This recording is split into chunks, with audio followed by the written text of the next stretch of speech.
I welcome the panel here this morning, and as you know, we paid a visit to the laboratory in Lambeth just yesterday, and I'd like to record my thanks on behalf of the committee for the very informative visit we had, and I noticed, apart from Dr. Tully, some of the other people that we met yesterday are also in the room. So thank you very much for your not just a very informative visit, but for being frank and open with us. Today we're trying to put on the record formally the answers to some of the questions we were exploring with you informally yesterday. But before I start questioning, I'd be grateful if the panellists would formally introduce themselves. Thank you very much. I'm Bill Griffiths, Chair of the Forensic Science Service. I've been Chair of the GovCo since 2005, and I was Chair of the Trading Fund just before, in the preparatory stage towards that project. So I've seen FSS continuously from that period to today. I'm very pleased to be here to have a chance to inform the committee of what's happening, and in doing so we can touch on how the situation arose, I'm sure, and what the challenges we now have. I'm also acutely aware as we sit here that back at our laboratories we've got 1,400 staff who are currently most uncertain about the future, under an extreme pressure of keeping the business going. Continuity is everything for us, and they've been absolutely marvellous in sustaining their professionalism. I'm sure you may have seen some of that yesterday, and I feel we should acknowledge that as we're here today, and wish them well. Thank you. Thank you. Hello, I'm Jill Tully. I'm Head of Research and Development for Forensic Science Service. I have about 20 years' experience in forensic science, both from the research and the operational practitioner point of view. Hi, morning. My name's Steve Thomas, and I'm a negotiating officer for Prospect. Prospect being the union that represents the majority of employees for the Forensic Science Service. I've been the negotiating officer for Prospect on this particular patch, working with the branch and with members for the last 6 months. Just want to echo some of the comments that Bill's made there about the impact, obviously, that it's having on the staff and their passion and commitment to the roles that they're doing. So, we welcome the Select Committee and want to play a full role in supporting it. Thank you very much. Can I first of all ask you, when did FSS management and staff find out that the government planned to close the service? Were the company and the union consulted by the government in any way beforehand? And we want to be very precise about this. We'd be grateful if you give names and dates as precisely as you can. Let's go right to the formality of the decision first, and then I'd like to paint a picture of the lead up to that in terms of the dialogue between ourselves and the Home Office. The final notification to us was on the 25th of November 2010. We had a meeting with the Minister and we were formally told what the decision was. We had a board meeting the following day, Friday, and we met as a senior management team on the Saturday to do some preparation. The actual announcement came out, of course, on the 14th of December, and that's the time that the business in general was told, the staff were told, and we were under an embargo not to announce the detail until the statement had been prepared. I think it took a little bit longer for the statement to be made, in other words, the difference between the end of November and the 14th of December, than we anticipated, and I suspect that was due to parliamentary business. Was that embargo from the Minister or from a civil servant? Well, we were asked at the meeting where the Minister was and the civil servants to please hold off in making an announcement to the business in general until we'd had the detail of the announcement. So we did the preparatory work, and we were ready on standby to make the appropriate announcements to all our staff when we had the detail. Now, that sounds sort of out of context in a way, because in the period leading up to the decision, in fact, for a number of months, and there's a whole series of correspondence and meetings which I can update you on, we had been discussing with the Home Office what to do about a business which had a strategic plan submitted to the Home Office in April, which hadn't yet been signed off, and which indicated some severe worries about the viability of the marketplace in which we operated, and certainly raised issues about the viability of the financing of the business and the impact of that marketplace on us.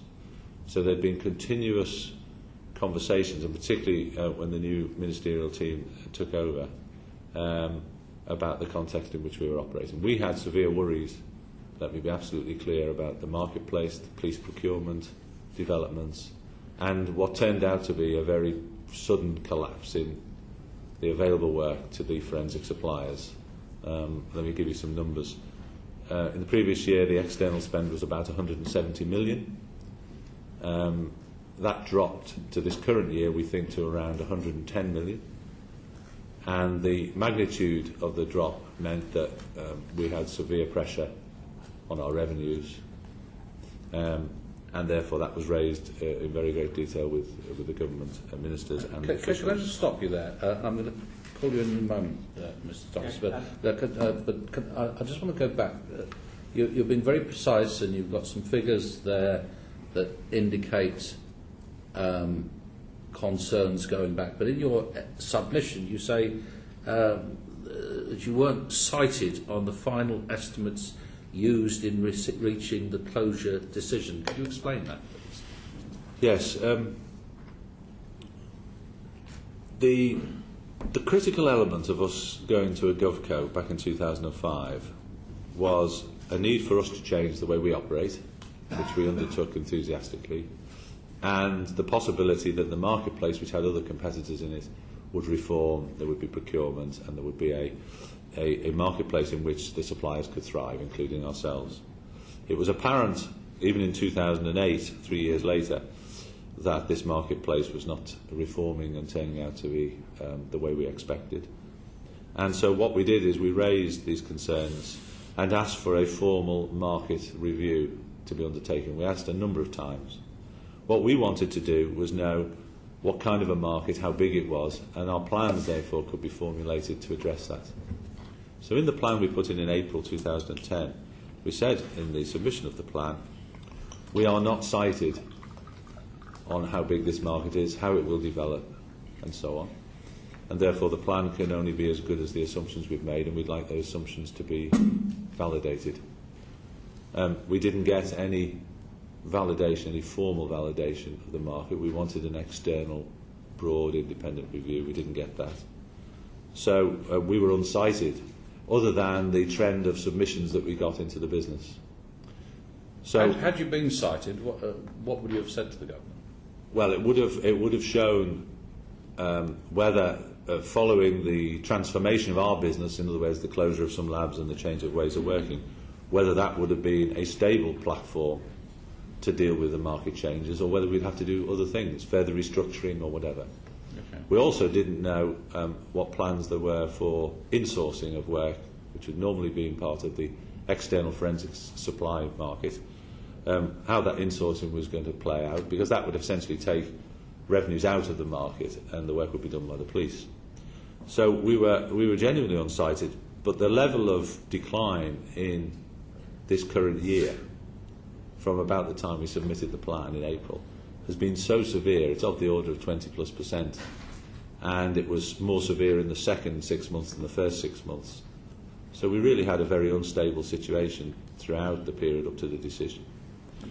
I don't know what information in detail was available to the officials when they were preparing the case for the eventual announcement. Okay. We know there was some work done by Pricewaterhouse.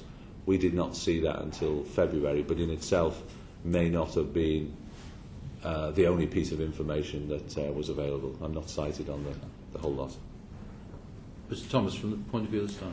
Yeah, I just wanted to respond to the question on consultation and so forth. The first that the union was aware of the decision was on the day of the decision, on the 14th of December. So there'd been no consultation with us at all from the Minister. There'd been no consultation or discussions with FSS management on it. And so it came entirely as a shock, both to us and to our members on the 14th. Now, we'd written to the Minister in June last year, welcoming to his post and seeking a meeting, because obviously we've been aware that there's been issues around the size of the forensic market and the impact that that was having on our members through restructuring and other initiatives for some time. So we were looking for an early meeting with him, and we had a response, I think either in June or July, to say that the Minister looked forward to meeting us, talking to us about what our concerns were about the marketplace, amongst other things, and looking forward to working with us. Now, the first time that we met the Minister, either myself or my predecessor, the previous negotiating officer, was 2 weeks ago. So it was not only not in advance of the announcement, but it wasn't even within months of the announcement. So that's the first consultation we've had with the Minister. Subsequent to the announcements, we've had consultation with Forensic Science Service senior management to look for answers and responses to the plans and the effect that they would have on our members, and all those questions are still outstanding. Thank you for that. Just as an aside, it would be helpful to the committee if you could provide us with copies of that exchange of correspondence. Turning back to you, Mr. Griffiths, how would you describe your relationship with the Home Office in respect of the autonomy of the service and the influence you have over decision making in the process? Well, the formalities of the relationship are that the Forensic Science Service is a legal entity. It has a board of directors with legal responsibilities and a governance structure which fully reflects that. We prepare business plans, they give us a mandate, and we conduct activities in the business in line with that mandate and through governance committees on specialist subjects. And I think the operation of that structure has gone very well. The critical thing is, for us, is the content of the mandate in the strategic business plan, which we normally refresh every 1 or 2 years. I think the frustration for us has been that there are factors in this marketplace which we couldn't know about, and we were frustrated, I think, to some extent, that we couldn't get more insight. I'll mention just two. The procurement activities that were launched at GovCo in 2005, the cycle of tenders that the various police forces do, set off too slowly. It was very complex, and it was biased towards commodity supply. We do a number of things which could be classed as commodities in the sense that there are a number of suppliers who do them. They're not unique to us, and DNA testing might be one of those. That cycle of tenders is still not finished, and here we are, a good 5 years after GovCo, and it was a necessary thing for that to get underway, because to reorganise the business, make it efficient and correctly sized, could only happen when the tender cycles were implemented, because we were the incumbent large supplier, were dedicated to continuity of supply. So our reform could only wait until the demand was recalibrated. So we were frustrated by the speed and the complexity and the focus of the procurement. So that made it very difficult. As far as looking forward is concerned, the forward look really is also in the hands of the customers. They know what they're going to spend. They know individually what they might spend it on, and they know the extent to which they're planning or not the insourcing. So we were always trying to get as good a set of information on that upon which we could base our plans. Now, in 2008, we launched what we called the transformation, which was the downsizing and changes of ways of working of the business. That, at least, firstly, it went very well, and secondly, it was based on some good known information.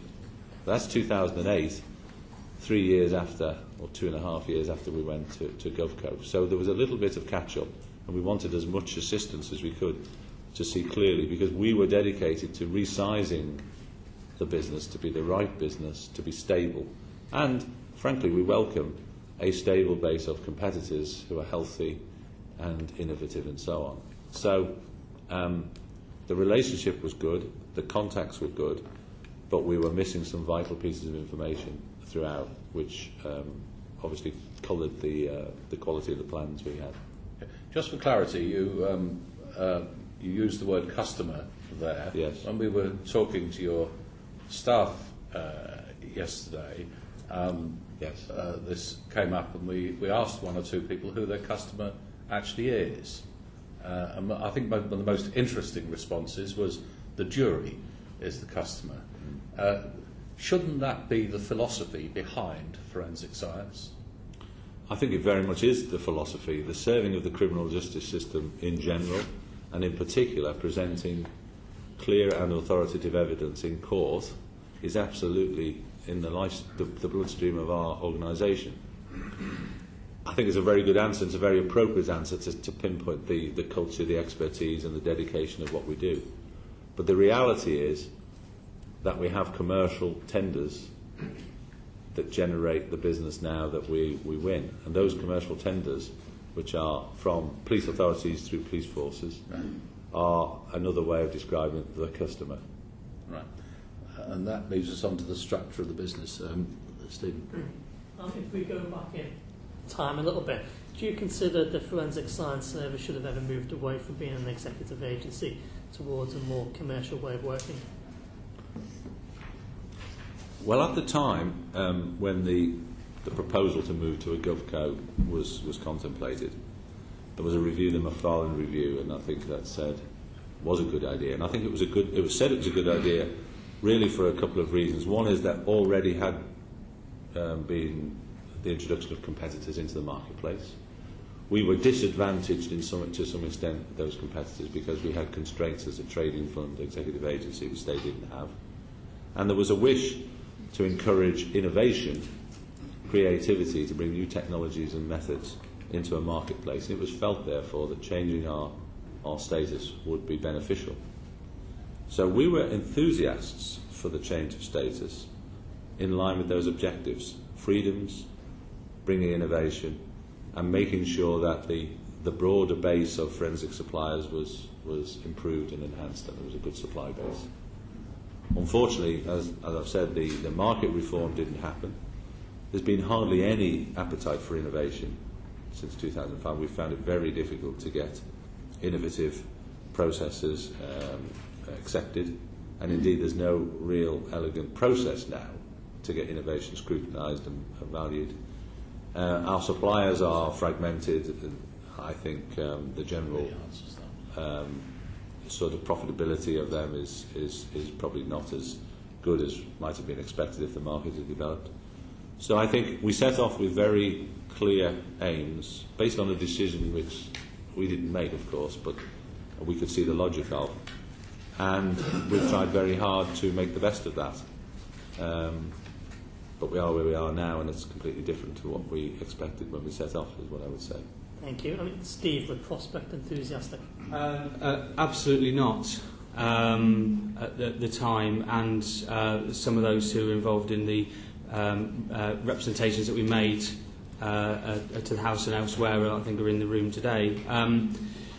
I think that Prospect's view was that embarking on this course was a dangerous one, in part, as you guys would have seen with having met some of our members yesterday, the view that commoditising forensic science and looking to secure a profit in a market which wasn't developed and in which there was only very limited, there was one main customer. We were very concerned about that. We were concerned about the effect that it would have on the criminal justice system. Obviously, we were concerned about the effect that it would have on our members. And over the last 18 months or so, we've seen 3 main sites for the Forensic Science Service close. One in which is closing end of this week. So we saw that there would be issues with it. We were concerned that it would lead to our members working on profitable grounds, which would mean that work that was unprofitable would be marginalised. And we believe that the concerns that we expressed at the time have come to fruition, unfortunately. So, this question's to Mr. Griffiths. When you mentioned you were enthusiastic for the change, but then you went on to say that the decision wasn't yours, in terms of the balance of power between the Forensic Science Service and the Home Office, who was actually driving the decision, and were there any disagreements between the two parties? I think the decision was, as I say, a result of the Macfarlane review, and it was announced as an objective that we would move to GovCo and we would be there for a short time, 18 months, and then in some sense the move to a PPP or another status was an objective.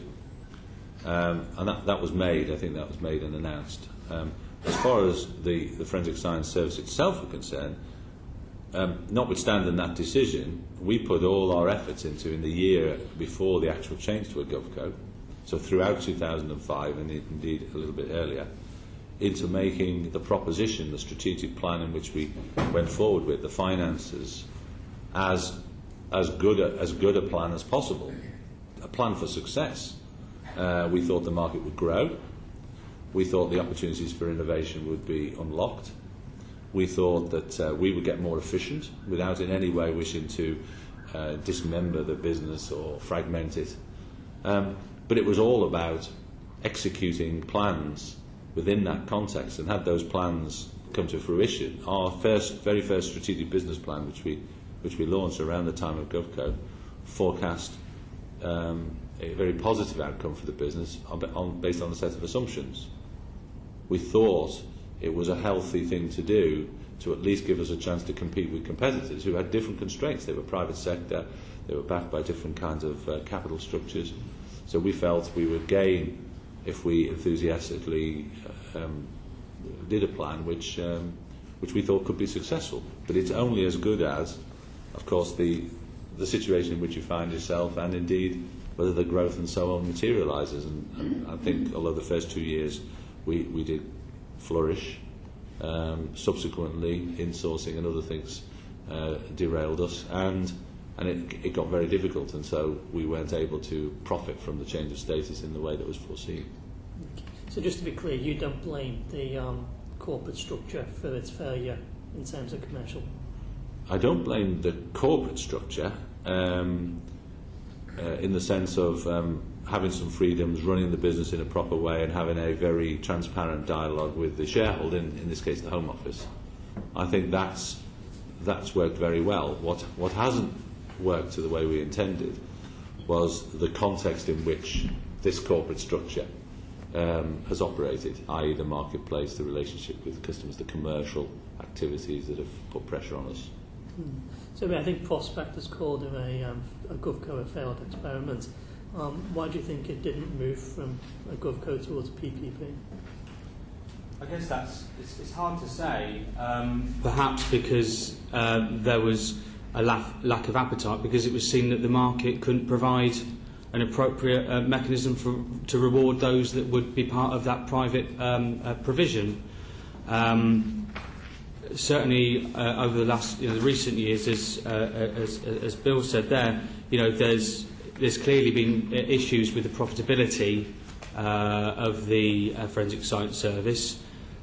Our members take a different view, to the board, certainly to the board at the time, as far as I'm aware, and are far less keen. And we'd be interested to know, where the drivers came from with regard to becoming a private company in the first place. Now, our members were concerned that those skills that they had to provide evidence to the courts and to provide scientific evidence would be compromised by the need to be profitable and to enter into a commercial relationship. Given the size of the market, the fragile size of the market, given the insourcing, the increasing insourcing that the police authorities have had, that I'm sure we'll come on to, and in a way that's not regulated to the same extent of private forensic provision, our members were concerned that that just wouldn't work. So, I think it's fairly straightforward to see why it didn't become a private company or fully privatised, because I think that the government at the time, and presumably also now, can see that that just wouldn't have delivered shareholder value because of the nature of the work. I do agree with that in the sense of at no stage since the move to GovCo have the board of the FSS proposed a move to a private status. We would only have ever done that if that was on the basis of a stable, healthy marketplace and business. And we never got there, never got anywhere near there. And indeed, one of the problems is to linger at GovCo for 18 months as originally planned and then possibly go to a different status was fine. But we've been at GovCo now for 5 years, and that's untenable because we're still not in a stable situation. And I think that's a relevant consideration. The GovCo status was only ever meant to be temporary and a transition stage. So the board were not enthusiasts beyond that first period to further progress towards any other status, because we and I share the comments about the business was not in the right place to not stable enough and not right for privatisation. So at least that didn't happen. Well, thank you very much, Stephen. Thank you, Chairman. Good morning. I'd like to look a little more at the financial history of the FSS, if I may. You said in 2005 you had a positive outlook based on some assumptions and thought the market would develop and there was a bright future ahead. How quickly did you realise that that wasn't actually the reality? And at what point did you decide to look at introducing a transformation programme? The original first business plan that was put forward in 2005 envisaged that the business should be at least successful in the first 2 years of that plan. And indeed, we had positive results in those 2 years. But it became clear towards the end of that 2-year period that the market wasn't developing, the procurement and all the rest, as I've just said. We then went through a period of further uncertainty, and it was only after that period, so by the time we got to 2007, that we decided, or 2008, we commissioned the McKinsey report, and the McKinsey report was very clear that there were difficulties in a number of aspects, and we put that report on the table, which we had commissioned to get some analytical capability into the debate, and we put that on the table, and the McKinsey report said very clearly there were a number of things which are not turning out as planned, including the financial viability of our business, the market reform and so on. So, sorry to interrupt you, was there already a contraction in the amount of revenue across the whole market by that point? At the point you were looking at, you talked about the actual market reducing in size from 170 to 110. No, I don't think, I don't know the exact figure between, for example, last year and 2005. Last year it was 170 million. It might have been a bit higher by 2005, but the main thing that was happening is some of the procurement was taking business from us to others, and there was an immense pressure on the DNA price. Now, the DNA price was critical to the profitability of the business. DNA prices have been very high and they came down. So the police customers got terrific advantage of lower DNA prices. Those prices went down and immediately affected our profits. And we realised then that we had to take structural action. But the structural action could only take place, the transformation as we call it, when we knew we could also provide the continuity of supply, because the volume of stuff going through was still quite high. So the transformation, which involved taking 3 sites out of 7, was carefully planned, but also with a mind to not jeopardised the continuity. And in an unstable market, we were rather cautious about taking precipitate action and leaving customers unsupplied. Okay, but by 2007/2008, when you were introducing the transformation programme, so 3 years ago, That's effectively, right. there was a pattern of, you could see that your revenues were dropping by about 10% per year, and yet the costs were only being brought under control by sort of 2 to 3% reduction per annum. Was that because of what you said, you wanted to provide the continuity of service, or was it just a failure to grasp the nettle and get those costs under control? Because that, 2 to 3% was also exceptional costs that aren't included in that. Yes. The exceptional costs were the costs that were funding the reduction in staff and the efficiencies.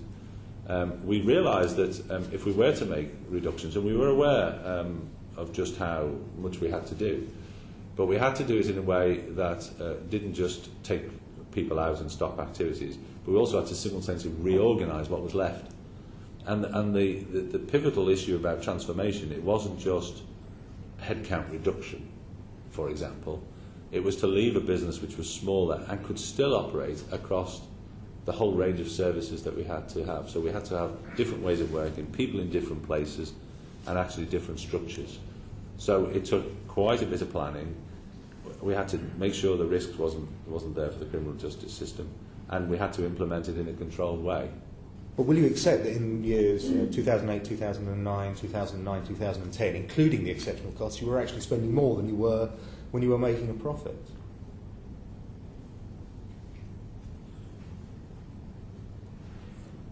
I don't recognise that we were spending more than when we were making profits. Only the operating costs weren't really falling, and then you add back onto those the exceptional costs, which it tells me in my papers that weren't excluded in the operating costs. No. So in 2009, 2010, operating costs were 126 million, plus almost 40 million exceptional costs on revenues of 113 million. Could it just separate out the exceptional costs? I absolutely accept that funds had to be made available to the business to reduce the operating costs, and they get charged to exceptionals. But of course, the benefit of those funds comes through later, because the transformation is done and the cost base falls and the number of people falls. And actually, the idea was to bring the business back to a stable and more profitable basis. So I think what we should say is there was a headcount and there was a level of costs. We had to resize the business. We couldn't do it in a rash way. We did it carefully. And I think the transformation, which was necessary, and I would again pay tribute to all involved, including trade unions and the employees, was praised as being a success because it did actually get to a new basis. So the programme had worked? The programme worked. Or was going to work, I should say. Well, in a large measure, it's worked, and we're not yet, unfortunately, because of this situation, going to fully see the benefits. But you think it would have delivered the FSS back into the black? Absolutely. And you presumably told the government that. We did. Why were they not as convinced as you were? Because I think, and it's a question for them, is that if you take the full evidence that they would have had at their disposal, and some of this is alluded to in their announcement, there's a worry about the size and the contraction of the market, and I think that overwhelms potentially the benefits. We were trying to get a business that was smaller, stable, and still able to operate across the full range of services, preserving all the skills and all the integrity. But if the marketplace, the environment, and indeed the appetite for police forces to insource was going to carry on at a pace, then I can imagine that would overwhelm even the success of transformation. We've seen the market go from 170 to 110. I would suspect it would go very much lower next year. And if the appetite for insourcing is fulfilled, which is probably more than half the police forces have got some appetite, then you could imagine a market very, very much smaller. Now, the transformation was not intended to resize the business for a very, very small market of 50, 60, 70 million. So what were the figures for 2010 to 2011 looking like? Compared with the previous year, which was 12.7 million loss, I would expect this year's loss to be 19 million. Is that where the government's getting its sort of approximate £2 million a month projected loss. I'm prepared to agree that is where they got it from. Yeah, I wouldn't. Right. The way months where we lost 2,000 a month literally, we think it's 19, but we do think it's not counting the benefits of transformation because we've only just closed some of the laboratories December and March, and so looking forward, all of the things being equal, we would have had a much more positive position. Okay. So just to be clear, I mean, you as a board, at the board of the FSS and the Transformation Board, Yes. believe that you did everything you could to put this business on a stable footing, even in a changing market. And it's the events that have overtaken you that have made life particularly difficult. And in light of that, would you agree that the government is making the right decision? Is it justified in its decision to do this? I agree with the first 2 points about what we've done and the events. And as regards the decision, I don't know the full range of judgments that were part of that, and that's not a negative statement. I'm just saying I don't know. I can well see that based on what we'd said to the government just prior to the thing, which is the market is broken, and that if it doesn't improve, our position would be untenable. I can well understand, with other information and all the advice they might have had about what the police were going to do and continuity of service and so on, that they could come to this decision. But if you've told them it's untenable, is that not effectively saying that It's untenable, you can't continue? untenable on the basis of our judgment of what was happening, and untenable unless there can be a change. We signalled, well, of the market, of the behaviours, and the underlying health that the forensic providers find themselves in. We didn't pull any punches in the sense of if the market goes down and down and down, and if there's insourcing, then our business couldn't be easily made viable. We put plans to make it viable, would have involved more restructuring. But unless we have clarity, then we're trying to aim at a moving target.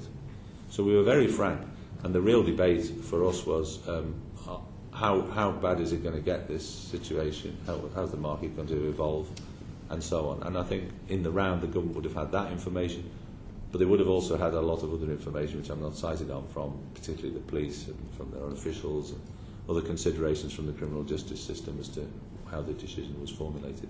Okay. Thank you very much. Thank you, Roger. Sorry. Thank you, Chairman. Good morning. We've heard a lot about the difficulties about the reduction of the market and insourcing by police forces, but some would say the cost effectiveness of the FSS has been damaged by a top-heavy, an over-heavy management structure. I mean, how would you respond to that criticism? Well, one of the targets that we had set ourselves for transformation was to make the organisation smaller but still able to fulfil the full range of duties. And by that I mean deal with all categories of crime, still do the cold case work we do, and so on. And I think we did change management structures, but we changed management structures partly to make them leaner and make efficient, but also to cope with regrouping our resources in a different way, and that was very much led by the customers. So we reorganised into major crimes and sexual offences and so on, much more customer-focused organisation. I think the transformation was aimed at making efficiencies across all parts of the business, and that's still, I think firmly right. So we did improve on the efficiencies, and we did make the top structures better. We could have gone further, absolutely, I agree. But again, we were managing risk and continuity versus speed. So I think compared to where we are at the beginning of 2005, a much more agile business. Absolutely agree, though, we could have done more, and I think the structures would have been under relentless scrutiny, particularly corporate support functions and other things. But we had to take a risk-based approach, and whilst we might differ on whether top-heavy is the right description, I do think we've probably got the balance about right for where we are. Transformation, though, is not finished, would not have been finished even today, and I think we were very conscious of that. Would Dr. Tully or Mr. Thomas like to comment on that? Sorry, thank you. If I can add to that, our members' perception of the management structure, and given that most of our members are forensic scientists, would be that they would have a view that there was a lot of consultants around previously. I'm not privy to information as to the costs or numbers of those, but certainly that would be what the perception was. That may well have been part of the transformation programme, in order to make those cost savings. So certainly that would be a perception.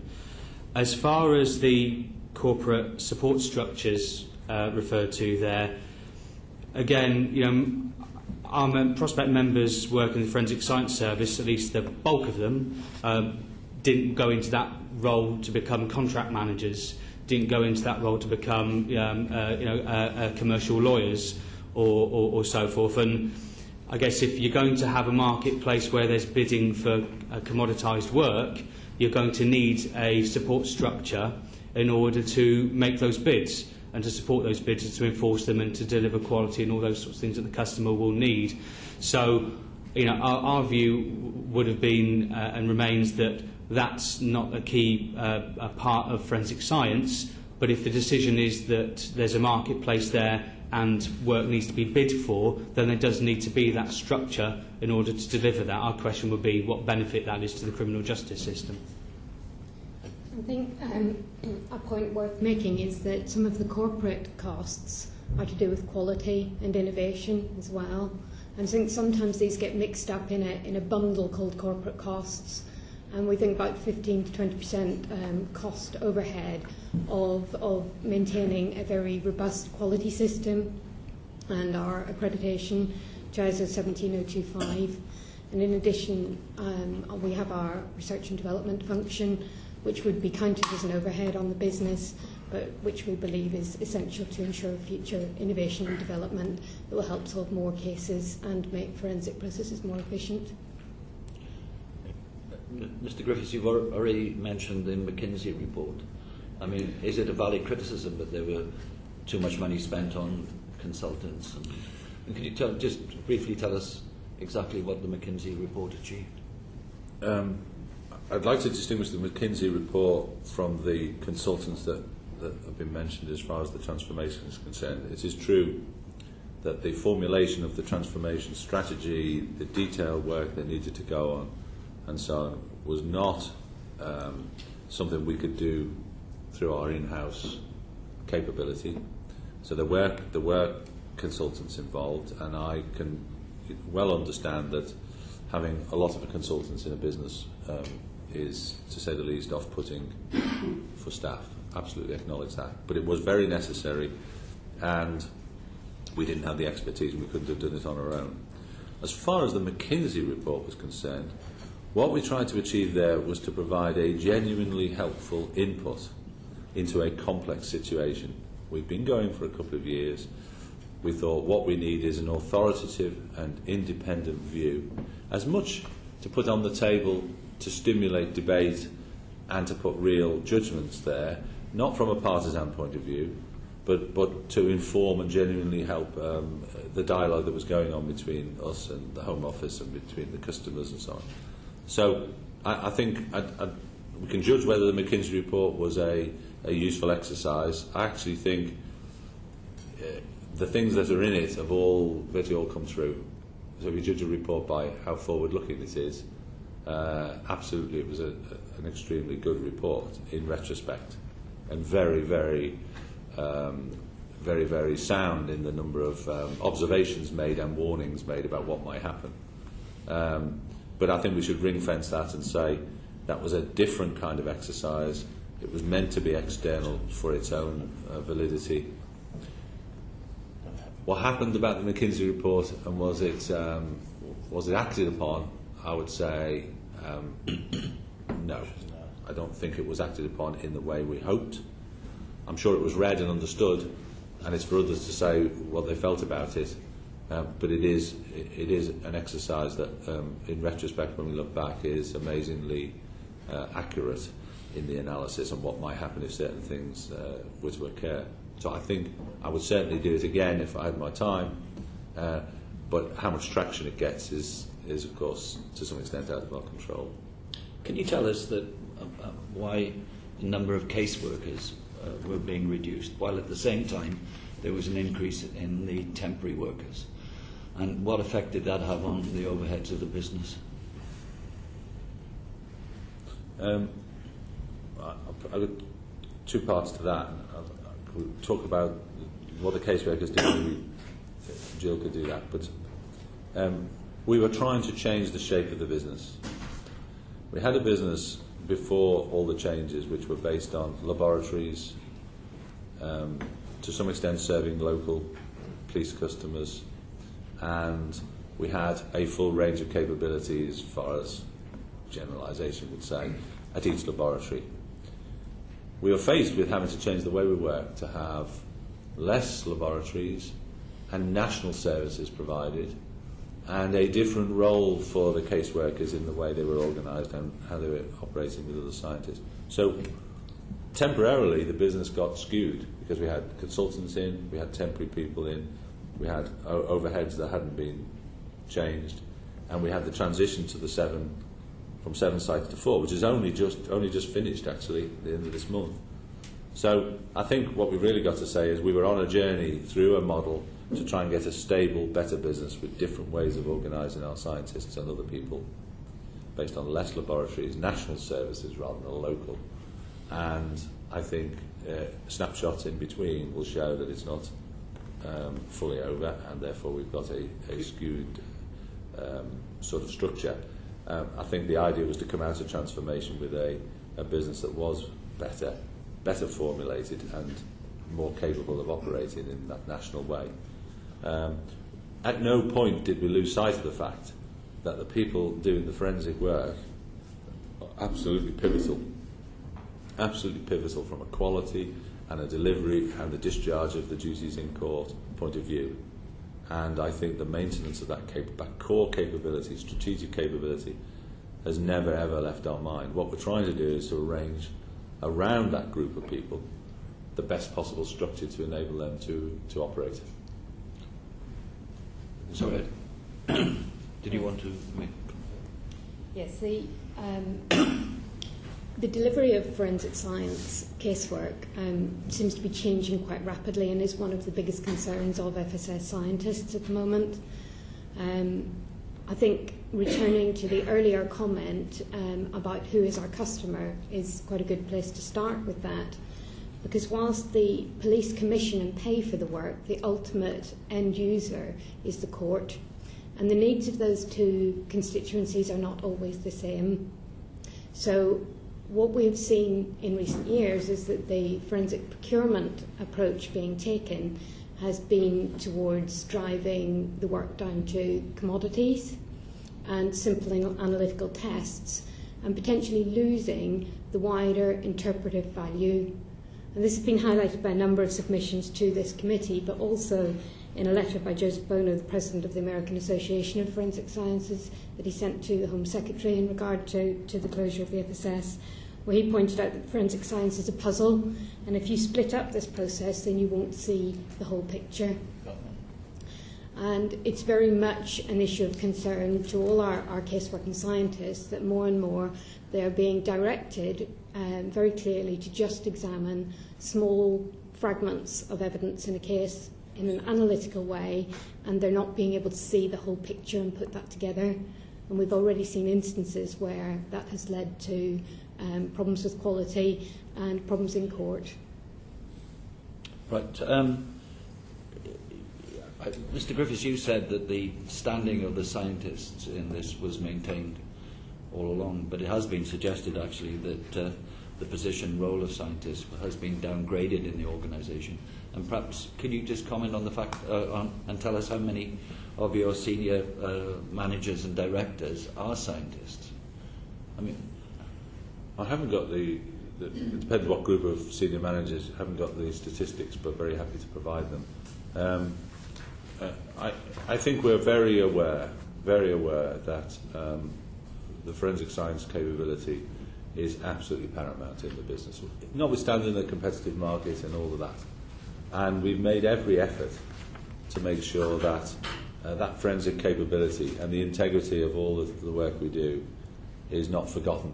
I mean, I don't want to go over too much old ground, but since we started as a GovCo, we did have a number of challenges to the FSS around quality and reputation in a number of cases. And we learnt a lot from that, which is if we forget the fundamentals of what we do and the status, nature, experience and dedication of the key people who ultimately have to go to court, then we might as well give up, because that's the fundamental part of the business. Of course, for management, the challenge is to absolutely accommodate all that, but address the realities of commercial matters and pleasing customers across a whole range of things. I think that's a very challenging balancing act to do. We can't just be binary. We can't just say, well, we'll just do science and never mind the cost or the impact on our customers. Equally, we've got lines we won't cross in terms of integrity and training and so on. And it is a very big challenge for us. But I sense in the organisation, particularly from the board, the senior management downwards, the notion of the centrality of the forensic scientist is no way questioned. What we've got to do is just balance the way we operate and the way that work is discharged as best we can. I genuinely believe that we haven't compromised the status and the importance of that forensic work, and nor would we, frankly. I genuinely believe that. In 2009 and 2010, when these losses were being made, directors' pay and pension contributions were being increased. What message does that give to people in the organisation, and what was the justification for it? We'd have to look at the statistics by director. I mean, we report a number of statistics. We are aware. We've brought new people in. Of course, we've had changes of directors, so the mix of pay has changed. We've got a smaller group of directors now than we've ever had, and we're very conscious that that's a role which is important. Absolutely, it's important, and it shouldn't be compared with other tasks that are done. I think we've continued to support paying conditions for the scientists and others, and in no way do we want to diminish things. I can well admit that individual statistics might be cause a problem, but I don't think we've been trying to send a message that there's one rule for one and different rule for the people who deliver the work. The people who deliver the work are central to the way the organisation runs, and all our efforts, including the senior management team, is to make the environment in which they work as successful as possible. So I would regret that people say that we've done one thing for the directors and one thing for the rest. I think that's absolutely not our intention. Would you like to add something, Mr. Thomas? Just for context, over the last number of years, there's certainly, just for the committee's consideration, there certainly hasn't been a bonanza on pay and reward as far as the employees, as opposed to the directors, are concerned. I don't want to comment on the directors' remuneration or pension arrangements because I'm not sufficiently aware of them to comment. But as far as employees are concerned, pay settlements, awards, negotiations have been frugal, and over the last 6 months, 18 months, there's been significant transformation changes. So, around a quarter of them have been made redundant. So, I just wanted to kind of place that on the record if we're talking about remuneration and so forth. Thank you. Pamela. Mr Griffiths, are you able to tell the committee today what will happen to the archives that exist at the FSS? I'll allow Jill to talk about the archives. Just let me say one thing: is that as soon as the notion of our wind down was mentioned, the archive issue was immediately flagged as an issue of both importance and concern. And you need to know, I think, in a bit more detail what's in this archive, because it's even more critical than it sounds. I'm kind of worried that people think it's like a library. And I know you've looked at our operations and don't think that, but it is absolutely critical. It's part of the heritage and so on of the FSS. But just to say, it was very, very firmly on the radar as a worry and a preoccupation right from day one after the announcement, and will get absolute careful attention on the project. I think a bit more information on what is the archive and what the issues are would be really helpful. FSS archives, they contain over 1.5 million archived case files, and those case files contain all the notes and all the examination records and all the results of a large number of historical examinations that have taken place. They also contain all the records of continuity, so where have the samples been, how have they been stored, and all those such records that you would need in order to secure a successful conviction in the future. As well as the case files, they contain a large number of retained materials, so that includes DNA, includes microscope slides that perhaps have a very thin smear of a sample taken from a swab from a rape victim, which may be the only evidence left in the case. It's got fibre tapings, which again we've actually been able to go back to. We've taken to recover fibres. We've been able to go back to them with new techniques and recover DNA and other evidence types. And debris, all sorts of debris recovered from examined items.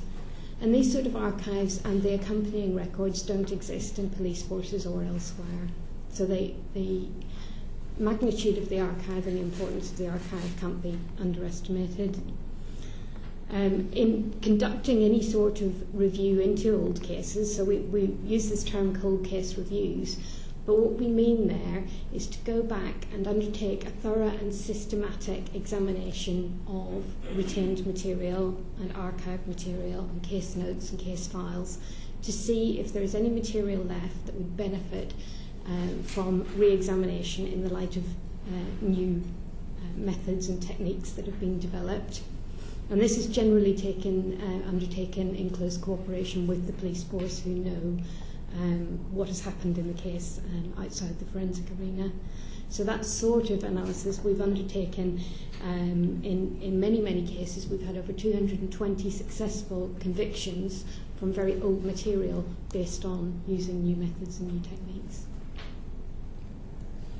Can I just add to that as well? I think that it's right to look at the actual records and the archives that are there. But I think one thing that's important to our members and the employees of the FSS is the intellectual record, if you like, that accompanies the work that's done to that. Now, our concern would be that you could move, if you wanted to determine it as a library, that's more than that, from one place to another and have someone else run it. But actually, if you don't transfer the skills and the knowledge that's taken, that's been built up over decades in some circumstances, that understands how the original methodology was used when technology advances, to go back and to look at that and to give it reconsideration. If you lose that link, then not only do you potentially lose access to the record, but you lose the context in which that analysis is done. And so there's the physical side of archiving, but there's also, for us, concern around the intellectual qualities required for that. And given that the Minister has announced that there's a need to return a profit on this and for the private sector to pick up the slack, our concern would be how profitable and what marketplace there can be for, as was described, old or cold cases. Just to add to that, which I agree with fully, there are, at the minute, there's over 5,000 metres of storage space involved here and 17 people just maintaining the records. But when you look at the skills needed, as Mr. Thomas said, to mine these records, you need the historical understanding and the context of how the cases were undertaken. You need to be able to understand how the notes were written and the shorthand and so on. And that skill needs to be preserved for the future, and there needs to be succession planning for that skill. Otherwise, it will be just warehouse, which is no use to anyone. Thank you. I think you've led me quite neatly on to my next question, which will just again to ask if there are already any plans in place for what will happen to the archives, and also is it likely that staff from the FSS will be following those archives? I don't know who's best placed to answer that. At the moment, To my understanding, there isn't yet a plan for what's going to happen to the archives.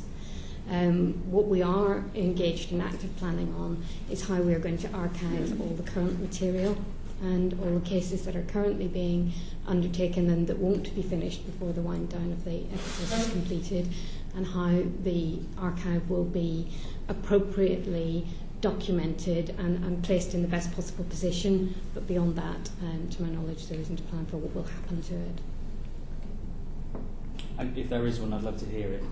Before we move on from the archive, can I be clear? If, for example, the decision was taken that all case files would be returned to the originating police authority, in other words, break up the archive, would that damage the capacity of the Forensic Science Service, however it is configured, to solve some of those cold cases in particular? I think in answering that one, I think the point about the people who know how to mine the archive and how to place the information that's in the archive in context is even more important than where the physical archive is located. And if that skill set is broken up, that would be a huge damage to the criminal justice system. So you would argue for retaining it as an entity and continuity in terms of the support mechanism around it? Yes. Mr. Griffiths, you've had to manage the process. Is that your understanding from in terms of what would be a good business process? Absolutely agree. And I think this is one of the important challenges we've got, which we started with once the announcement was made, and for which we've got a limited period of time to solve. And it's very, very clearly on the list of the most important things that have to be tackled. It's part of the subset of how we maintain the strategic experience and capability of the people we've got, the systems we've got, and the information we've got, no matter what happens in terms of dispersal of activities. And that's the biggest challenge we all now have. So I thoroughly agree with that on the archive, and it's replicated in other areas of expertise across the business. Okay. Mr. Griffiths, will this be a decision that will be taken by the Transition Board?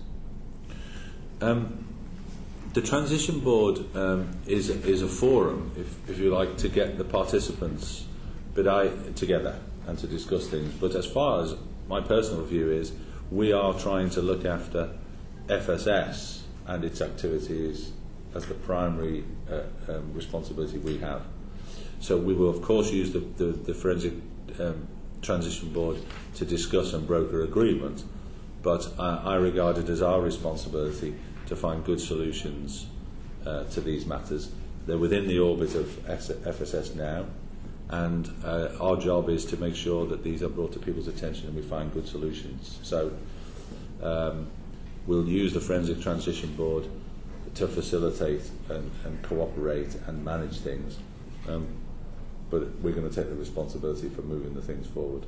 Okay. Do you have any idea of the timescale of the decisions? Or well, according to the announcement, we've got a year from now, maximum, and within that, if we're to adhere to that timetable, it means that a whole raft of things have got to take place, decisions not just about the archives, but about where the work that we do is transferred, to what extent the other suppliers or anybody else can take up the work. All those arrangements that we've got in place for FSS have got to be thought about. So those decisions have to be taking place within the coming months, because implementation time It's got to allow for what is a huge job, even just on the archives. But if you take all the other things we do, we've got pipelines of cases that have got to transition. We've got to somehow make sure there's continuity, and our timescale is very challenging. So it's now and in the months ahead that we are going to have to solve some of these problems and make decisions so that we get time to implement them safely by the deadline of 1 year from now. Okay. In a moment, I'm going to move on to the future of the staff. But before I do that, can I just ask a practical question? Who actually owns the physical assets that are used by the FSS currently? The Forensic Science Service Limited, the legal entity in general, owns what we've got. Okay. And in that case, who will determine the value of those assets and arrange for a... Well, it's the board of directors' job to ensure that the assets that move out of the Forensic Science Service Limited entity are done at an appropriate value, that we approve the transfer, that there's documentation to show there's best value, and indeed that there's a rationale for how the transfer is done. So that's our responsibility as directors of the company. Thank you. And that is a safeguard in the sense that we're going to discharge that very rigorously to make sure that we know exactly what's happening, where it's going, and what value is generated. Okay, thank you. On staff, I mean, how confident are each of you that the private sector within the UK would be able to absorb the staff that is currently employed at the FSS? I'm expecting a few different ones. If I could start perhaps on that, one of the interesting historical pieces of information that we can draw on in looking at that is we can look at what's happened to staff from our closed laboratories at Chorley and Chepstow.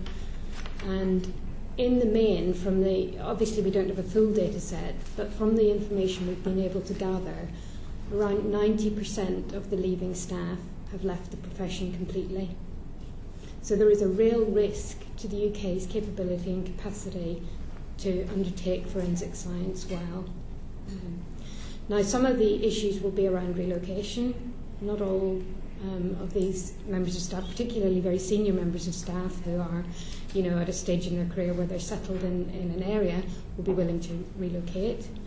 There are issues of where the capacity is. Some areas are over capacity, in some commodity areas, for example. Other areas are under capacity. And there are areas of specialisms, and the one thing from our that's perhaps exempt from the 90% figure is some very, very small niche areas where people do tend to stay in the industry. But I certainly would be concerned about the ability to maintain insufficient critical mass in one place as well to be effective, a body of forensic scientists with the skill and expertise and training that they have developed over many, many years.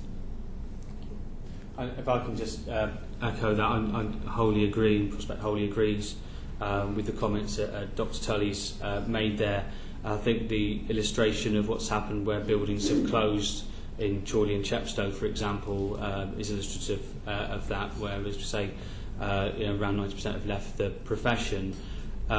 We've also got more recent experience of TUPE transfers where there's been an unsuccessful bid for contract or contracts moved to a competitor where members in their role, I think it was around about 17 working on the London Drugs contract, moved over to one of the competitors, LGC, along with work, and not one of them ever actually set foot in an LGC building because they were all made redundant before they even made it.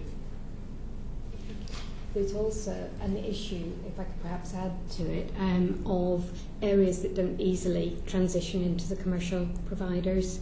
So some of the niche areas that are and have been for some time unprofitable, the research and development area, and other core functions that don't necessarily sit as comfortably with the existing commercial providers. Let me add to those comments, which are very, very important. Somehow we have to find a way with this transition, this move to wind down the FSS, to absolutely make sure that the full extent to which other, let's call them other suppliers, because that was what your question is about, that they are able to take the work that becomes available. And I'm absolutely sure, in contrast to perhaps some thoughts that were expressed when the decision was made, that they will need FSS staff, absolutely. And what we've got to find is a way of ensuring that that move of staff is done in as efficient and elegant way as possible. I think it's not imaginable that the FSS can cease, and we still do the majority of the work, 50-60% of the work in the country, and we've got absolutely a great capability. It's unimaginable that there won't be a need to transfer numbers of staff, and I would wish that as much of that capability still continues in the criminal justice system, even if it's in a different entity to the FSS. We must find a way of doing that, and all our efforts and discussions are really to search out ways of ensuring that happens. And it's about skills and experience, which is irreplaceable, absolutely. So that's a challenge, and that's one of the many imperatives we've got with this project, having it been announced. It's really not just, a closure plan. It's a transition, and we've got to make sure those people are captured and that they're judged for the work they've got, which might not be apparent, and that's another worry. We've described it here, but there's got to be a real appreciation of the experience and credibility of these people, and make sure they're centrally positioned in the criminal justice system and don't go off to do other things because they're disillusioned or left stranded. And I think we feel that, from the FSS board's point of view, there's a very big responsibility to try and articulate that in as clear as possible way to the other participants in this project. Just one final question. Dr. Tiller, you mentioned that some more experienced members of staff are likely to be settled in an area and wouldn't want to relocate. Have you seen any evidence of the opposite problem? Maybe someone quite new to the profession, those who are more mobile, are we at risk of losing them and their skills from the UK as a whole? Yes, we are. Obviously, it's a generalisation that not everybody will want to relocate, but we know already that some forensic scientists have left to go to New Zealand on the basis of their dissatisfaction with this fragmentation and issues of quality that the procurement approach was leading to. I know personally of probably 6 or 7 countries whose forensic institutes have expressed immediate interest in acquiring FSS staff. And we know that some of the pathologists, for example, from the Sheffield laboratory have already left or are planning to go overseas. So we do know that this is a significant issue. Thank you very much. That leads us neatly on to the questions that David's going to ask. Thanks, Chair. We are where we are with all the matters of funding, but what would be a preferred alternative to the closure of the FSS, and how much do you think it would cost the taxpayers an alternative that it would put forward? The alternative that we proposed was a further restructuring, and we made that proposal on the basis that that restructuring, if it was to happen, could be done based on a stable knowledge of the market and the dynamics of the relationship between us and the police. There is no clear view, I would argue, yet of the market, so it makes it difficult to forecast whether that restructuring or further restructuring would be successful. I think we would execute it successfully, but would it be all that's needed? So the real question is, to answer the cost issue or what would be an alternative solution, is what is this marketplace we're in? Is it 110 million as it is now, which is significantly below last year, or is, as seems likely, it going to be very much smaller? That's the first question. If it's 50 million or 60 million, is that what we're aiming for? In which case, an integrated forensic supply business like the FSS would be very challenged by that sort of size of market. And is it a market which is only going to have the basic testing in it, a relatively commoditised business with low barriers to entry for suppliers, Or is it indeed going to have the complex, important casework in it? There's been very little tendering of complex casework since the framework was put in place, since the procurement framework was put in place.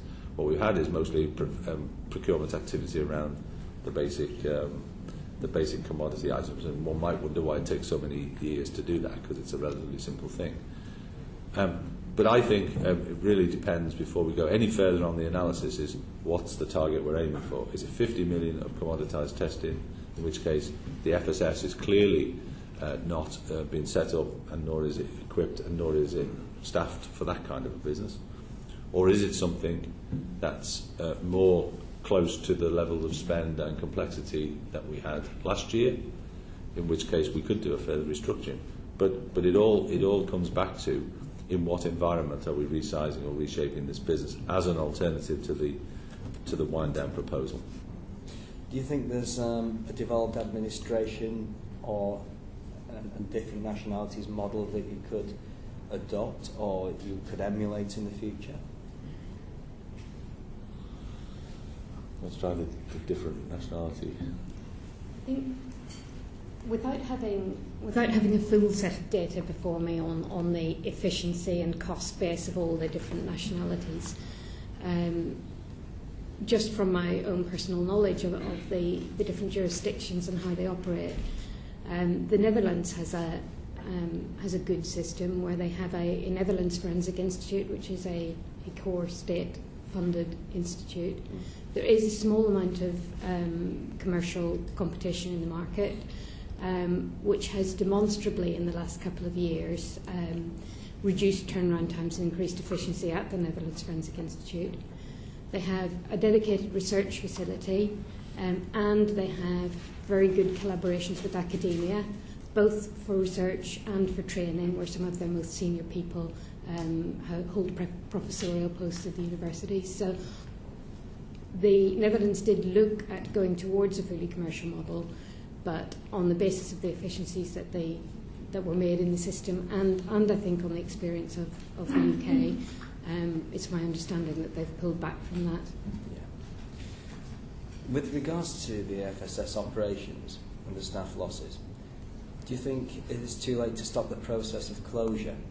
And in your views, do you think there's any extension to the possible closure deadline?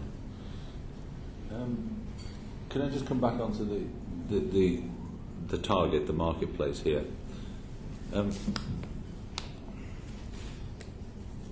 When you ask about what the alternative is, and we talk about a declining market, that's one thing. Of course, if the insourcing activities, or indeed the total size of the market, was looked at, that could change things dramatically. I don't think it's a straightforward answer as to whether it's an alternative, but it's if, for example, insourcing by police forces was reversed, the market would be transformed in terms of size, and of course everything would be to play for. If the definition of the forensic spend was changed to embrace other things which are currently classed as forensics within the police forces, but we don't have access to, then that would also transform the size of the market. So there could be a bigger and more diverse market. So that's a macro change to the equation, and I think that's very much an issue for the project, because I think the intention is that we have a competitive market. The intention is that there's no public sector interest in forensic science. The issue of insourcing versus outsourcing from the police is a pivotal decision in all that. I think the trend is one way, but if that was reversed, that would change things. So I think that is a structural change which has to be considered, and indeed we're having to face it in the transition, because are we transitioning, as we've just talked about, staff to private sector suppliers, and can they take up our staff, or is there going to be a situation where they have to transfer to police forces, and that depends on I suggest the policy decision around insourcing versus outsourcing. That would have a massive effect on all these numbers that I'm talking about. Instead of them going down, they would go up, and there would be more diversification, it would be more attractive to other suppliers and so on. So I'd just like to put that on the table. As far as reversing it's concerned, I think we haven't taken irrevocable steps at this early stage. What we're trying to do is prepare for a path and be able to inform employees and be able to have a strategy for the transfer of skills. So in one sense we've not made any irrevocable steps, but it would require a terrifically clear proposition at super quick time, because we have an organisation which we have to hold together. The marketplace is sensitised to this thing, and so that would have to be altered.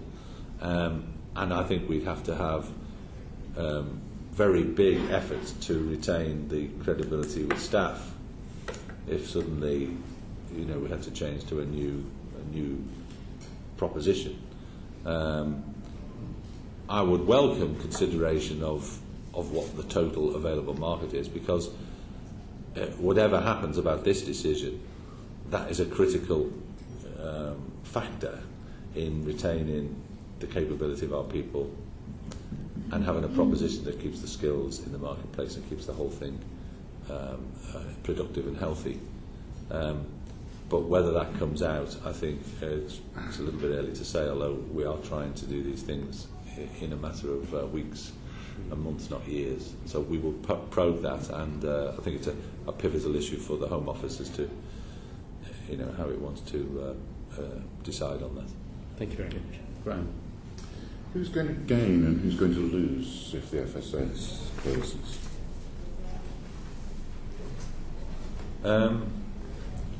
Well, there's big risks to the criminal justice system if we don't manage continuity. There's big risks to the loss of experience and capability, which we've talked about. And if we dissipate the skills and they're lost, then strategic forensic science, and we do a lot of work outside the police forces, and the ability to do whole case reviews and to implement the pipeline of innovation that we've got, would all be lost. So I think the criminal justice system in general and the country would be very disadvantaged if we don't manage it well. Who's going to gain? I think that's difficult to say. I'm not got a persuasive answer as to who's going to gain. I mean, you might suggest that the other competitors would gain. That might be a thought, but it's far from clear what the prize is there. And there's an inherent risk, obviously, as anyone steps up to the mark. Financially, at least the problem has been crystallised and would be dealt with. But in terms of the magnitude of the risks, I think that's only one consideration, I would argue. So I think that's as far as I can go with that analysis. Perhaps I could just add that the international community of forensic scientists has commented very vocally on the loss that they would feel of the Forensic Science Service, and there would be a concomitant loss of influence for the UK in forensic science policy making, particularly in Europe, but further afield as well. So can I add as well? I mean, there was press reports yesterday in the Times around junk science. I think it was termed as. And I think that it's important to see that a potential loss, as Mr. Griffiths was saying, is around a provision of information to the court service, the methodology that could be used if it's been provided by different suppliers, the lack of regulation and necessary quality standards, particularly if it's done in-house. So I think that's something that does certainly need to be consideration, as well as the leading edge international side of the work that our members and employees do in the research and development field that's not currently done elsewhere. Apart from the fact that they called me a Conservative MP in the Times, is it a fair analysis of the situation, that article? Our view is that it is a fair analysis of the questions that are unanswered, given that we've not seen any plans as to as how it's been progressed. So it's at least as accurate as the comment on yourself and your political persuasion. The examples in there are real ones. The concerns on the effect, not just on the effect on criminal justice, but the costs of criminal justice as well, financial costs of criminal justice and costs of potential miscarriages of justice and so forth. I think those should be given consideration, as well as the more pressing issue that would be a concern to citizens, and including myself in that, as to what's the situation if someone who's innocent gets locked up and someone who's guilty walks free. I mean, that's something that, you know, it's hard to put a price on. Right, I'm following our point. I'm always wary of abstract nouns like justice. They're difficult to define. But what you're saying, tell me if you're not saying this, is because of what might happen to the archive and what might happen to the decline in interpretive forensic analysis, that murderers and rapists, both from the cold case files and currently, are more likely to get away with things. Let me give you an example. I think it's probably a good way to illustrate. I was discussing with one of my colleagues in the cold case side of operations yesterday, and she told me about a case that a police force had been reviewing internally itself for 6 years, and then they eventually brought the forensic science to the FSS to review, and as soon as the first set of testing was done, the case was resolved. So many years can be saved, justice can be brought about more quickly and more efficiently. I think one of the biggest concerns, certainly for us, around quality and what could happen and what could go wrong, really is about the level of fragmentation that I mentioned before. And again, perhaps it's worth just giving an example of how this can work. And it was a case in which an individual was stabbed by a gang in a gang attack.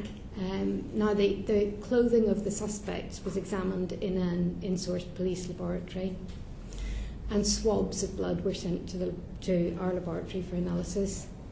Now, our laboratory was able to perfectly competently determine the DNA profiles from the swabs, but wasn't able to put any context around that in terms of the, you know, where the blood was found and was it where it would be expected to be found. Now, in the case of some of the gang members, that was sufficient, and at the first trial they were convicted.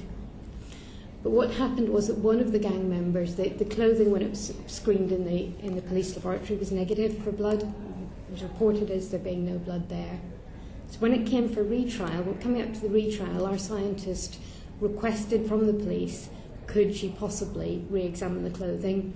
Because one of the ways forensic scientists to look at cases is to think, even before they look at the items, what would I expect to find here if this was true? What would I expect to find here if that was true? And put the findings into context of what they would expect.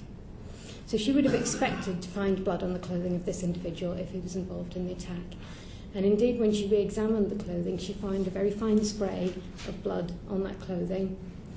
And not only was the DNA a match with the victim, but the important thing was the pattern of the spray of that blood. And it went to retrial, and the individual was convicted.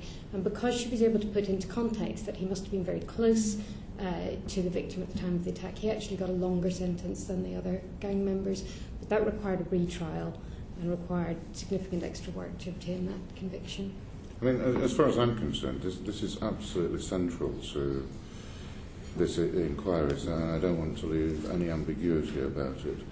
You are saying, aren't you, that it is likely that there will be less cold cases taken up and resolved to satisfactory conclusions with criminals convicted, and it is likely as well, given the case that you've just cited, that some convictions won't take place because the interpretive forensic science isn't as good. And I think both of those things depend on what happens, because again, if the archive and the skills can be preserved, then clearly that work can continue. And if the trend towards fragmentation in the procurement framework and towards commoditisation is reversed, then potentially that can continue if the staff find a home with sufficient critical mass and sufficient expertise in one place. Right. That's a very cautious answer. We will put that in the context of your other answers. 90% of staff leaving. So it's unlikely. Yes. There is another issue around quality that we haven't got to as yet, in that all the forensic science providers in England and Wales and the system are accredited to the international standard ISO 17025, and they need to be accredited to that standard to be accepted as providers under the framework, the forensic procurement framework. But the vast majority of police labs are not accredited in any way and are not accredited. We're going to cover that in some detail in a moment. So, yeah. So thank you for that. Right. Just continuing with what's likely to happen and the market. We talk about the market and the market shrinking. That's not really an accurate description, is it? What's happening is that your customers are turning into competitors, and that's what's shrinking the market. Is that right? I think there may be a combination of less forensics being done in total, and indeed some of it being done by the customers and not available to the external suppliers. There's two factors at work. Clearly there's been efficiencies, budget cuts or less expenditure, but also a combination of it going in-house. I don't know, I haven't got the figures for the total amount. It's a mixture of two factors. It's certainly significant, though, that they are essentially competitors in that regard. Right. So what we're seeing is police forces using public money to take things in-house, probably to lower forensic standards, and effectively destroying the central facility. Is that fair? Well, it's certainly been going on a while and has had a marked effect on us, and the prospect is that may continue, and that's a major factor, yes, in our difficulties. Right, thanks. Can I just go back to a previous question that Roger asked about directors' salaries? You didn't actually give the reason why directors' salaries went up when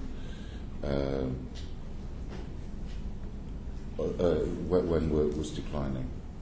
When we changed the directors, and some retired and some left and so on, we brought new directors in, and they didn't necessarily get the same salaries as the previous directors. So the total mix that's reported can go up because the composition of the team of the directors has changed. But we've certainly been careful about keeping a lid on directors' salaries.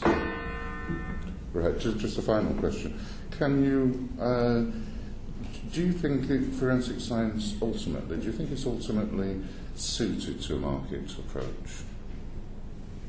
If I can just quickly answer on that, if I may. Prospect's view was and remains that commoditising forensic science work for provision of evidence to the criminal justice system is not suited for the market, in the same way that the Crown Prosecution Service is not necessarily suited to privatisation, and we believe, and others as well. So our view would be that it's not suited for that.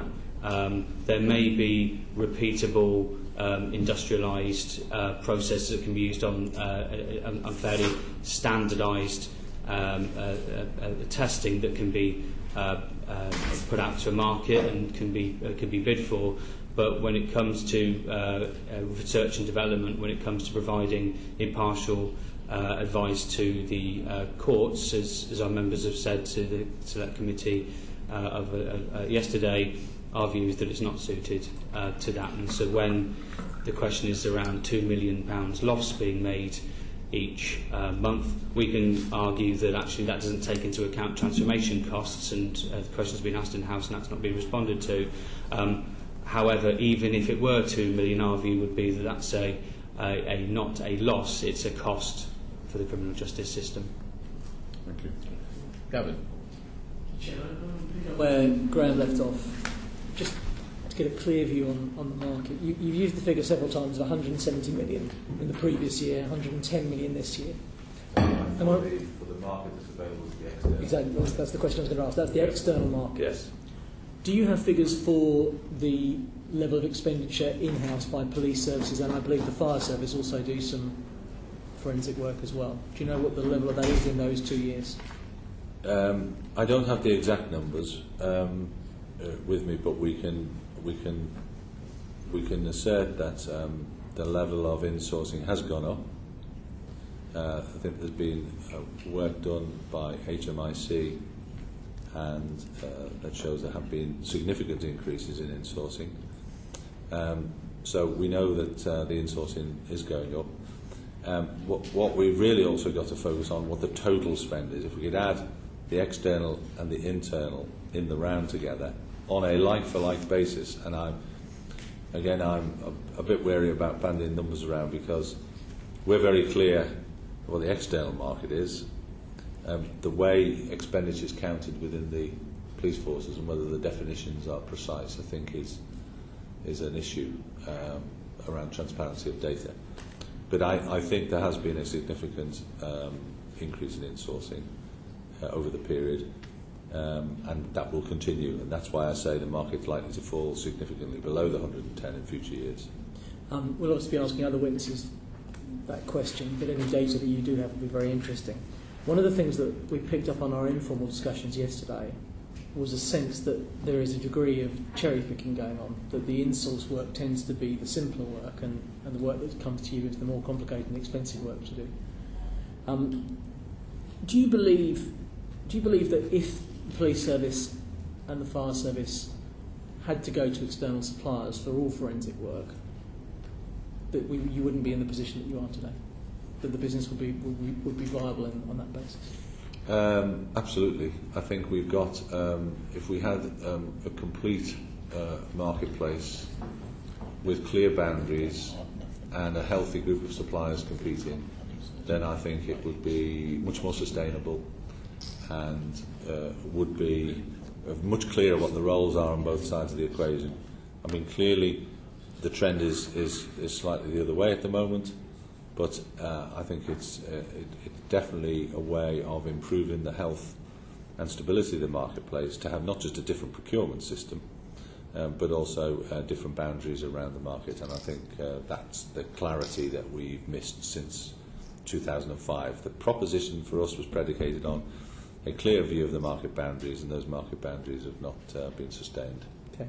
I was going to ask a question about whether you have concerns both about the quality of police and indeed potentially fire service forensics, and also about impartiality. Now, Dr. Tully was already touching on the quality issue, but I'll give her the opportunity to expand a little bit more on that. But I'm interested both in the issues of quality and impartiality.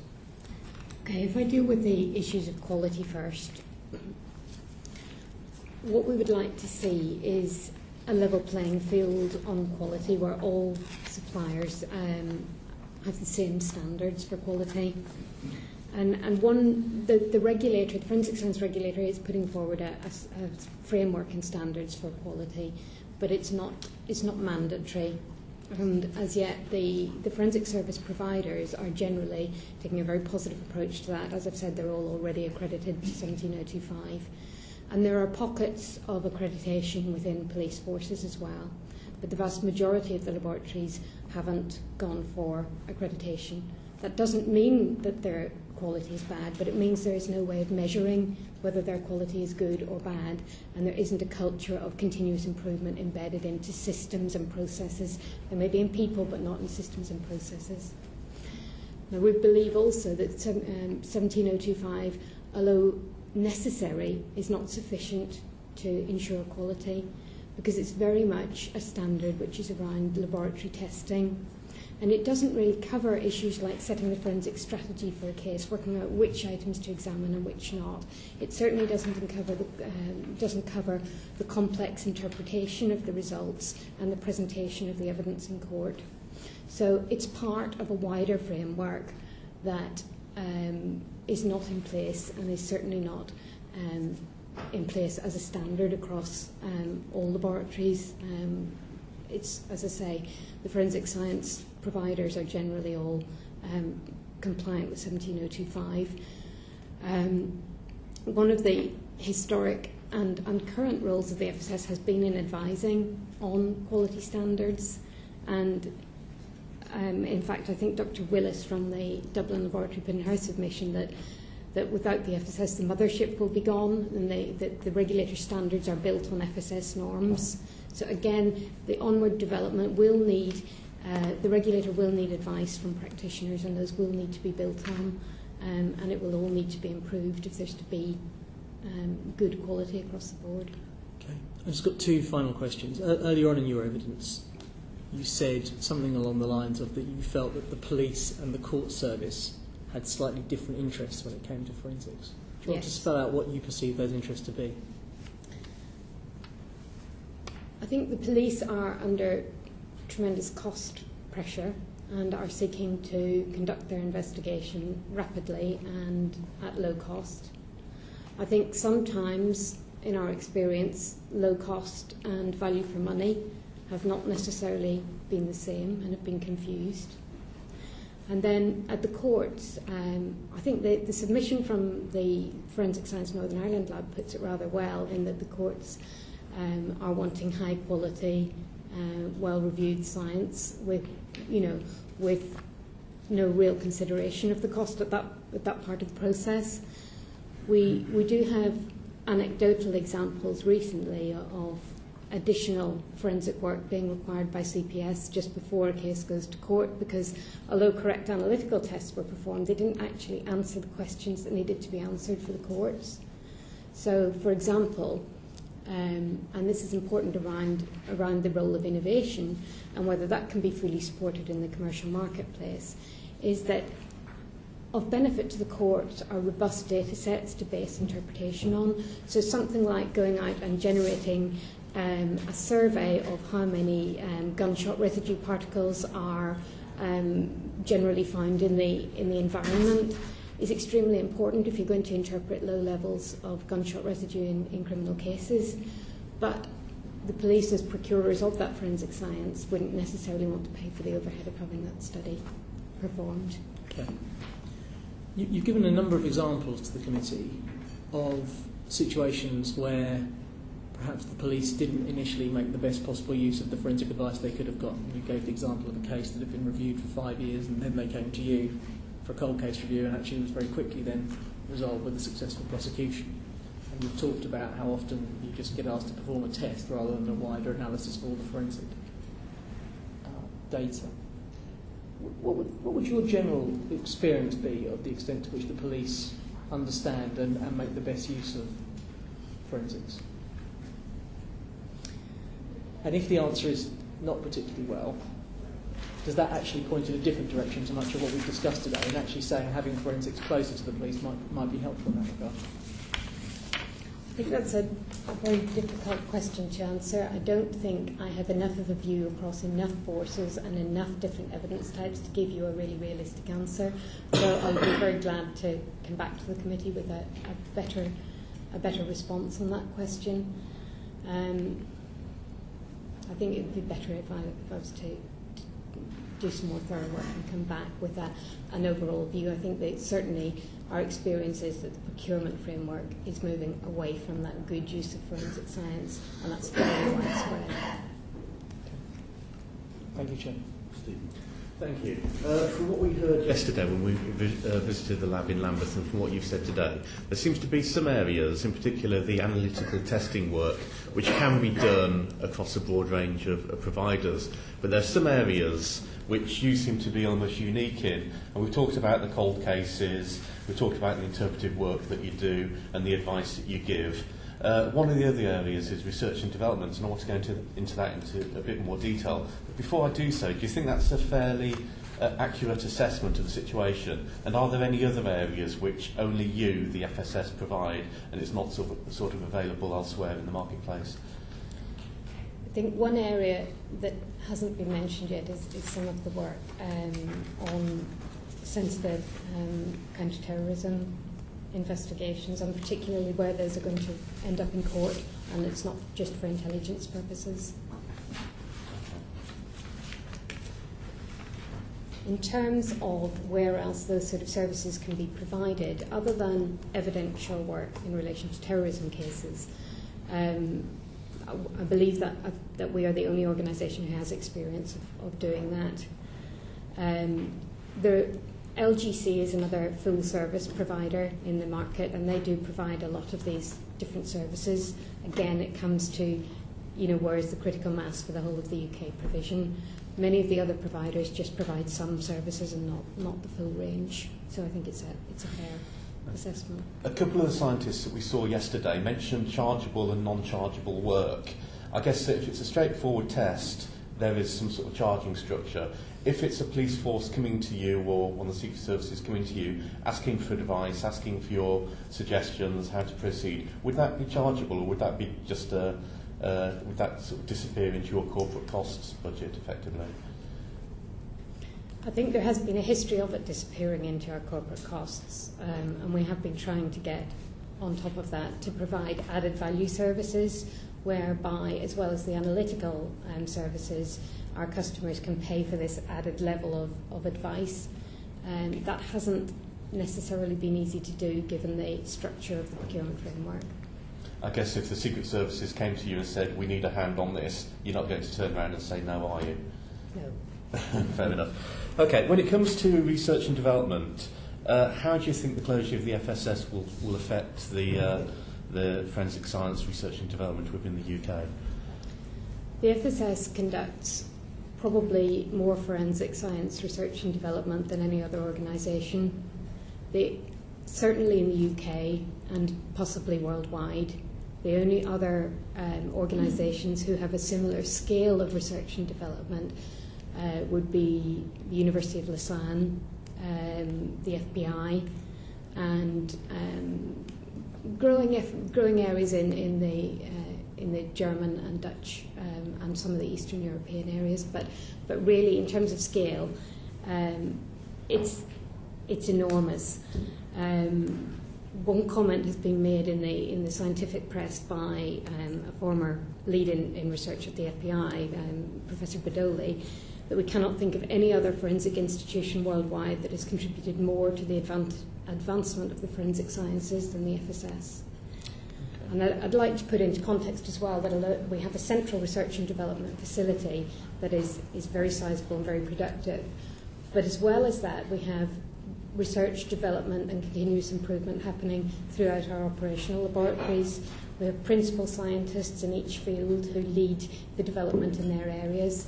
And many of these scientists, both in the research and the operational areas, are leading scientists worldwide in their fields. So the contribution of the research effort is very significant. Okay. And if the FSS does close, can you see the police or the private sector taking a lead in research and development, I guess particularly in cases where there might not be an obvious immediate need? There is some research and development in the private sector, but not all research will produce a commercial return, or the return on investment will be far too far in the future to make a sensible investment decision on. So without some centrally sponsored focus on research and development, I don't think the private sector or the police will take up the range of research and development that needs to be done. I think there will be work done on improving efficiency of internal processes at individual laboratories, but there will be little work done on providing improved data sets, improved methods of interpretation, and those areas of innovation that are aimed more at courts and less at operational efficiency. Okay. Is there any support for research and development within the forensics that comes from the research councils at all, or is it all pretty much from within your own internal budgets? Our own investment in research and development is almost exclusively from the FSS. And how much is that? It is in this year, it has reduced since the announcement in December, but our spend over the last number of years has been in the region of £3 to £4 million a year. That's only on the Central Research and Development Facility. You need to add to that our IT development of several million a year and the development that has happened in our operational laboratories. Does that include people? That includes people.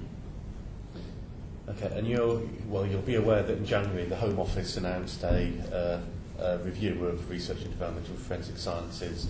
Have you been involved in that review, and have you got any thoughts on the timing and what they're actually trying to achieve out of it?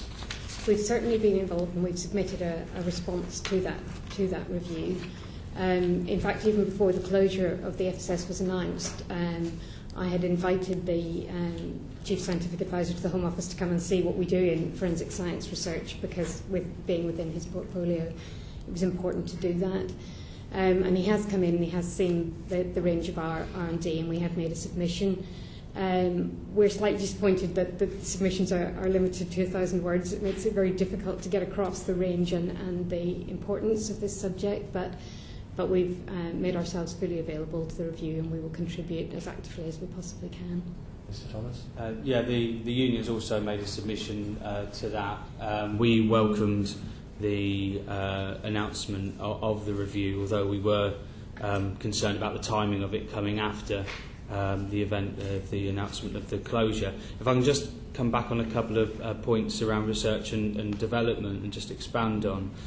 I think part of the concern that's been expressed far more eruditely than I'm going to be able to do in the submissions to the select committees come from the international community, and I think it's important to be clear that so much crime and so much cooperation is required cross-border on crime. Certainly, examples such as terrorism and so forth, but just good practice is cross-border. Our concern, and this was reflected in the article in the Times yesterday, is that because of commercial imperatives and confidentiality, and particularly if you're working on short contracts, there's less of an incentive to develop the R&D capability, but there's also a difficulty and a commercial imperative to not share that information, not just to competitors, but also to defence teams and so forth in the court. So, we're presuming that this is part of the review process that's going on at the moment into the closure, but that's really quite critical. And if that's missed, the example that was given yesterday is knowing that a test's gone on and knowing what came in at that end and what came out of the other, but actually not knowing what went on in the meantime. And I think that the importance of peer review, of transparency and openness cross-border, particularly with the nature of some of the cases that are managed these days, is of real critical importance and of real concern to Prospect and our members. I think just to add to that, I would like to point out that the FSS has been the most prolific publisher of forensic science research in peer-reviewed journals, really, again, with the exception possibly of Lausanne or the FBI worldwide. So we do contribute to the scientific community, develop our methods, and in fact part of our sign-off criteria for new methods, if they're sufficiently novel, is that they have been peer-reviewed and accepted by the press. And this is in contrast to some of the other submissions to this committee who have claimed that FSS is not publishing, but as in our submission to the review by Professor Silverman, we've given a record of our publications over the years, and we've published hundreds and hundreds of papers, and it hasn't fallen off at all since we transitioned to GovCo. Thank you very much. We've covered a huge amount of ground this morning. If there are further pieces of information you would like to submit, please feel free to send us a note on anything you felt you missed in your responses, and including what the full version of the paper you would have submitted to the Home Office would have been had it not been restricted to 1,000 words. That would be interesting to see the full unexpedited version of that. Thank you very much for your attendance this morning. Can I just say finally, we're really grateful for the interest and the quality of the discussion that you've shown. Much appreciated. Thank you very much. Thanks.